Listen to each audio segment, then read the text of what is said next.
Sastra channel நேயர்களுக்கு நமஸ்காரம். அனுதினம் ஆனந்தம் நிகழ்ச்சியில் உங்கள் அனைவரையும் சந்திப்பதில் மிக்க மகிழ்ச்சி.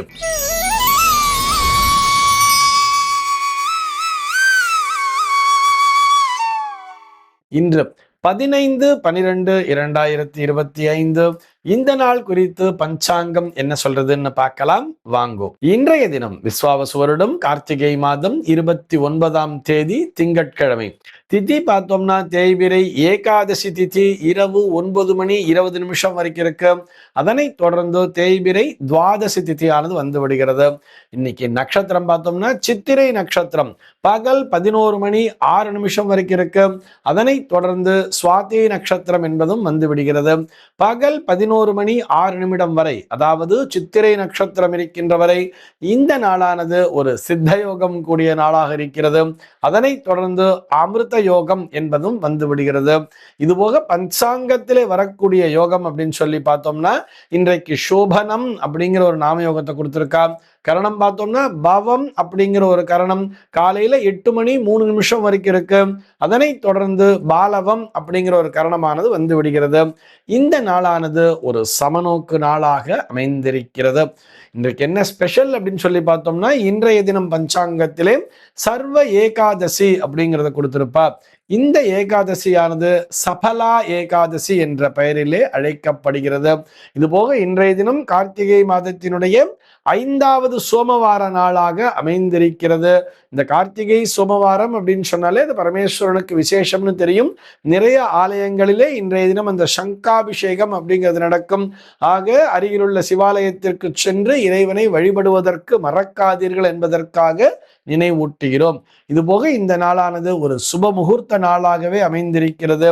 இந்த நாளிலே எல்லா விதமான சுப நிகழ்ச்சிகளையும் செய்யலாம் என்பதற்காகவும் நினைவூட்டுகிறோம். சென்னையை பொறுத்தவரை இன்றைய தினத்தினுடைய சூரிய உதயம் என்பது காலை 6:26 சூரிய அஸ்தமனம் என்பது மாலை 5:41 சந்திர அஸ்தமனம் என்பது மதியம் 2:21 சந்திர உதயம் என்பது நாளைய தினம் அதிகாலை 3:09 சம்பவிக்கிறது. பிரம்ம முகூர்த்தம் பார்த்தோம்னா நாளைய தினம் அதிகாலை 4:45 முதல் காலை 6:27 வரையில் நீடித்திருக்கிறது.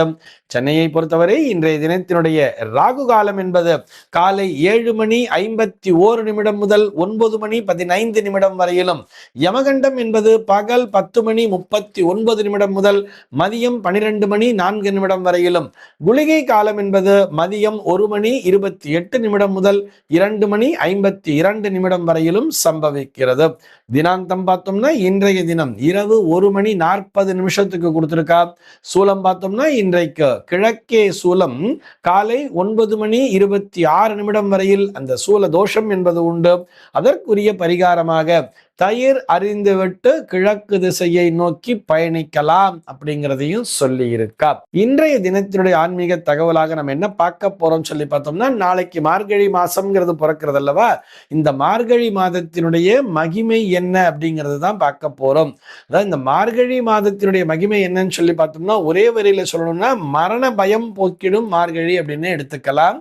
இது போக சார் மார்கழினாலே அது வந்து ஒரு பீட மாசம் தானே சொல்லுவா, இதை போய் என்ன மகிமை இருக்கு, இந்த மார்கழியில வந்து நம்ம எந்த விதமான சுப நிகழ்ச்சிகளையும் செய்வதே இல்லை, இந்த மாசத்துல எல்லா சுப நிகழ்ச்சிகளையும் தவிர்க்கணும்னு சொல்லியிருக்கா, இதுல போய் எப்படி சார் மகிமை இருக்கும் அப்படிங்கிற மாதிரி நிறைய பேருக்கு ஒரு சந்தேகம் வரும் அல்லவா. இதனை முதலிலே பீடை மாதம் என்று சொல்வது முற்றிலும் தவறு. இது வந்து பீடு உடைய மாதம் அப்படின்னு சொல்றா.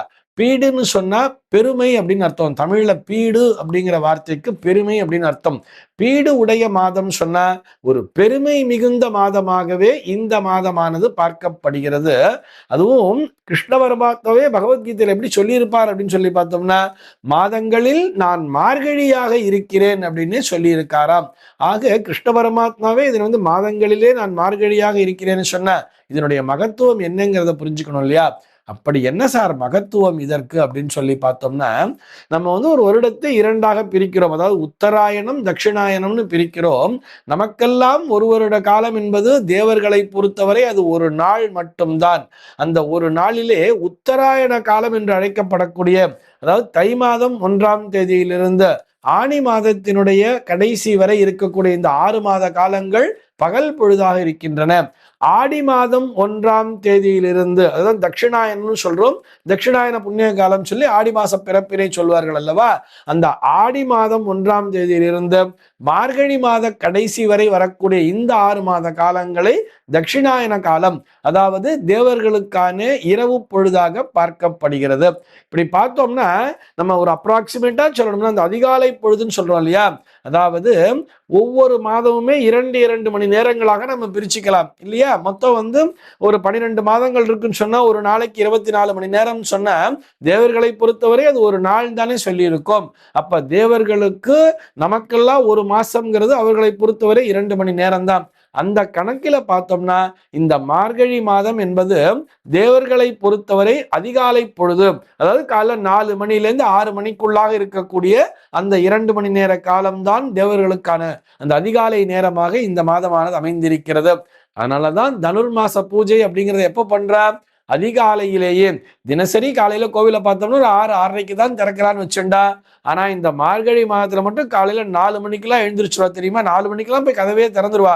4 மணிக்கெல்லாம் பக்கத்துல கோயில்ல ஸ்பீக்கர் அலறுது அப்படிங்கிற மாதிரிலாம் நம்ம நிறைய பேர் கஷ்டப்பட்டு இருப்போம். எதற்காகன்னு சொன்னா இந்த மார்கழி மாதத்திலே நாமும் அதிகாலை பொழுதிலே அவசியம் எழுந்து விட வேண்டும் என்பதற்காகத்தான். நிறைய ஊர்ல பார்த்தோம்னா ஆலயங்களை பிரதட்சணமே பண்றா அந்த ரோட்ல, அதாவது சுத்தி இருக்கக்கூடிய அந்த மாட வீதிகளிலே அதிகாலை பொழுதிலே மார்கழி மாதத்திலே பிரதட்சணம் பண்ணிட்டு இருக்கா. அந்த நாள்ல பார்த்தோம்னா இந்த பஜனை அப்படிங்கிற மாதிரிலாம் வச்சுட்டு இருப்பா. மார்கழி மாசத்துல அதிகாலை பஜனை, அந்த பஜனை முடிச்சுட்டு வந்த உடனே சுட சுட ஒரு பொங்கல் கொடுப்பா தெரியுமா.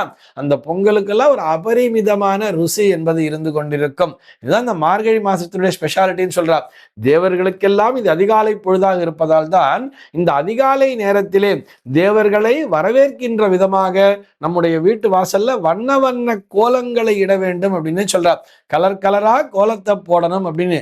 எதுக்காக இந்த கலர் கலரா கோலம் போடணும்? டெய்லியே கோலம் போடுறோம், சாதாரண கோலம் தானே போடுறோம். ஒரு 4 மணிக்கெல்லாம் எழுந்து சாதாரணமா கோலம் போட்டா போச்சு. எதற்காக வண்ண வண்ண பொடிகளை வைத்து கோலம் போட வேண்டும் அப்படின்னு சொன்ன இந்த நேரத்திலே மற்றொரு நிகழ்வினையும் நான் நினைவூட்ட விரும்புகிறேன். இந்த கிராமத்துல எல்லாம் பார்த்தோம்னா இந்த தாசரின்னு சொல்லுவா. தாசரின்னு பார்த்தோம்னா அவர் ஒரு இன்ஸ்ட்ருமெண்ட் மாதிரி வச்சிருப்பாரு. அதை அந்த அடிச்சுக்கிட்டே போவார். டைன் டைன் டைன் டைன் அடிச்சுக்கிட்டே போரு ஒரு சில பாடல்களை எல்லாம் பாடிக்கொண்டே செல்வார்கள் தெரியுமா. அது எதற்காகன்னு சொன்னா துர்தேவதைகளை விரட்டுவதற்காக அப்படின்னு எடுத்துக்கலாம். அந்த துர்தேவதைகளை எல்லாம் விரட்ட வேண்டும் என்பதற்காக அந்த இனத்தை சேர்ந்தவர்கள் அந்த மணி அடிச்சுக்கிட்டே போவா, பாடிண்டே போவா.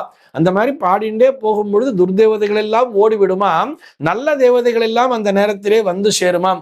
கரெக்டா அந்த மார்கழி மாசம் முடிஞ்ச இந்த தை பொங்கல் அப்படின்னு வர்ற நேரத்துல அவர் ஒவ்வொரு வீடா அவருக்குரிய சம்பளத்தை பெற்று செல்வார். அது இன்றளவும் கிராமப்புறங்களிலே பின்பற்றப்பட்டு வருகிறது அப்படிங்கிறதுக்காக சொல்லும்.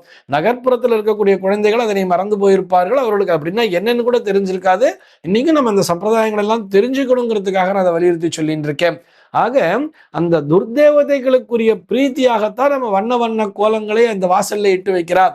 அந்த வண்ண கோலங்களை கண்டுவிட்டு துர்தேவதைகளும் அங்கிருந்து அகர்ந்து விடுவாம். இது போக நல்ல தேவதைகள் எல்லாம் நம்முடைய வீட்டிற்குள்ளே வந்து சேர்வார்களாம். அவர்களை வரவேற்கின்ற விதமாகத்தான் அதிகாலை பொழுதிலே சர்வ நிச்சயமாக கோலமிட வேண்டும். இப்பெல்லாம் என்ன பண்றான்னா காலையில எழுந்திருக்கிறதுக்கு கஷ்டப்பட்டு ராத்திரியிலேயே கோலத்தை போட்டு வச்சிடுறான். அது போல் செய்வதில் பலன் இல்லை அப்படிங்கிறதுக்காக சொல்றேன். முதல் நாள் ராத்திரியே கோலம் போடணுங்கிறது கிடையாது. மறுநாள் காலையில தான் எழுந்திருக்கணும். 3:30 மணி 3:45 மணிக்கெல்லாம் எழுந்து பல் தேய்ச்சிட்டு அழகா வாசல் தெளிச்சு அப்பதான் உட்காந்து கோலம் போடணும்.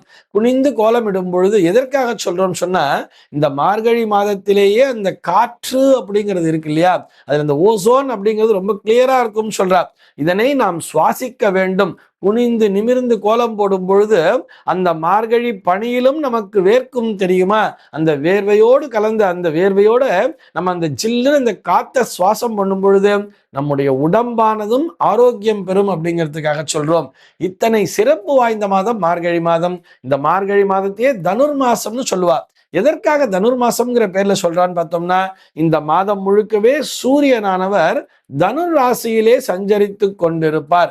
ஒரு தனுசு ராசியில தான் ஃபுல் அண்ட் ஃபுல் சஞ்சரிக்கிறதுனால அந்த மாசத்துக்கே தனுசு மாசம்னு பேரு, தனுர் மாசம்னு சொல்றா. இந்த தனுசு ராசிக்கு யார் அதிபதினு சொல்லி பார்த்தோம்னா குரு. அந்த குருவினுடைய வீட்டிலே இந்த சூரியனானவர் சென்று அமரக்கூடிய மாதமாக இருக்கிறது. இது போக எப்படி சூரியன் ஒரு சிம்ம ராசியில இருக்கும் பொழுது ஆவணி மாசத்துல சிம்மத்தில இருப்பார், ஆட்சி பலத்தோடு இருப்பார். அதே மாதிரி ஒரு சித்திரை மாதம்னு வரும்பொழுது அந்த இடத்திலே உச்ச பலத்தோடு இருப்பார். சித்திரை மாசத்துல உச்ச பலத்தோடு இருப்பான்னு சொல்றோம். இந்த 2 இடங்களுக்குமே இந்த தனுசு அப்படிங்கிறது பார்த்தோம்னா ஒரு திரிகோணஸ்தானம்னு சொல்லுவார். அதாவது தன்னுடைய ஆட்சி வீட்டிலிருந்து 5ஆம் பாவகத்திலே இவர் சூரியன் உட்கார்கிறார் அப்படின்னும் பொழுது நம்முடைய மூளையானது அபரிமிதமான சிந்தனைகளை கொண்டிருக்குமாம். நிறைய விஷயங்களை நாம் கற்றுக்கொள்வோமாம். அதனாலதான் எப்படி தெரியுமா சொல்லுவா, ஏதாவது ஒன்று படிக்கணும்னா காலங்காத்தால எழுச்சி படின்னு அப்பா சொல்லுவார் தெரியுமா. ராத்திரிலாம் உட்காந்து படிச்சுட்டு இருக்காது, நைட்டு ஒரு 10 மணி வரைக்கும் படி போதும். ஆனா விடிக்காத்தால 3:30 மணிக்கெல்லாம் எழுச்சி ஒரு 4 மணிக்கு எழுச்சி உட்காந்து படிச்சு பாரு. காலங்காத்தால இந்த 4 to 6 படிக்கிறதுங்கிறது மனசுல அப்படியே பதியும்னு சொல்லுவா தெரியுமா. அது போன்ற மாதம் தான் இந்த மாதம். ஆக இந்த மார்கழி மாதத்தினை நாம் அனைவரும் பயன்படுத்தி கொள்ள வேண்டும்ங்கிறதுக்காகத்தான் வீட்டுல இந்த நேரத்துல இப்போ ஒரு சுப நிகழ்ச்சிகளை வச்சோம்னா நம்முடைய கவனம் முழுக்க முழுக்க அந்த சுப நிகழ்ச்சிகளின் மேல்தான் இருக்குமே தவிர மற்ற புதிய விஷயங்களை நாம் சிந்திக்க மாட்டோம் என்பதற்காகத்தான் இப்படி வலியுறுத்தி சொன்னார்களே தவிர இது பீடை மாதம் அல்ல, இது பெருமை மிகுந்த மாதம். இது போக நான் முதல்ல சொன்ன மாதிரி மரணத்தை வெல்லக்கூடிய மார்கழின்னு சொன்னோம் தெரியுமா. நமக்கு மார்கழினாலே நமக்கு அந்த திருப்பாவை, திருவம்பாவை, திருப்பள்ளி எழுச்சியெல்லாம் ஞாபகத்துக்கு வந்துடும். இந்த திருப்பாவையை, அதாவது ஆண்டாள் நாச்சியார் தினந்தோறும் அந்த திருப்பாவையை சொல்லித்தான் பகவானுடைய பாதங்களிலே சரணடைந்தாள் அல்லவா. அதே மாதிரிதான் மார்கழியை பொறுத்தவரை பார்த்தோம்னா மிருத்யுஞ்சய ஹோமம் பண்றதுக்கு ரொம்ப சிறப்பான மாதம் சொல்லுவார். மரணமில்லா வாழ்க்கை யாருக்குமே கிடையாது. அதே நேரத்திலே அனாயாசமான மரணம் தான் வரணும், ரொம்ப கஷ்டப்பட்டு மரணம் அடையக்கூடாது அப்படிங்கிறதுக்காக தான் இந்த மிருத்யுஞ்சய ஹோமங்கிறத பண்ணுவா. இந்த மிருத்யுஞ்சய ஹோமம் செய்வதற்கு கூட இந்த மார்கழி மாதமானது மிகவும் விசேஷமான மாதம் என்று சாஸ்திரமானது நமக்கு வலியுறுத்தி சொல்கிறது. இந்த தகவலோடு இன்றைய தினம் உங்களிடமிருந்து நான் விடைபெற்றுக் கொள்கிறேன். மீண்டும் உங்கள் அனைவரையும் நாளைய தினம் ஒரு புதிய தகவலோடு சந்திக்கிறேன். அன்பர்கள் அனைவருக்கும் அனுதினமும் ஆனந்தமாய் அமைய பிரார்த்திக்கிறேன்.